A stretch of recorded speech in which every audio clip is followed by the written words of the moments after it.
জীবন কেবল সুখেরই নয়, দুঃখের প্রবাহ তাতে আছে। 18 বছর বয়স এমন একটা সময় প্রত্যেকটা মধ্যবিত্ত ছেলের জীবনে আসে।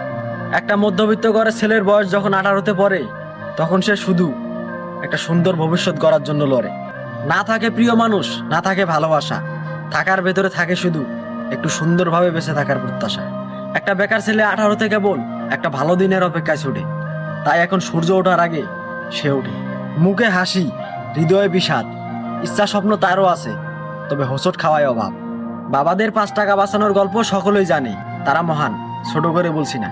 তারই ঘরের বেকার ছেলেটা পেটে আজ বালিশ চেপে ঘুমায়, এটাই কেবল প্রকাশ পায় না। দুর্ভিক্ষে যাচ্ছে সময়, বিশ্বাস আছে বদলাবে সময়, বদলাবে দিন। আজকের বেকার ছেলেটা সাফল্যের ছোঁয়ায় মন খুলে হাসবে একদিন।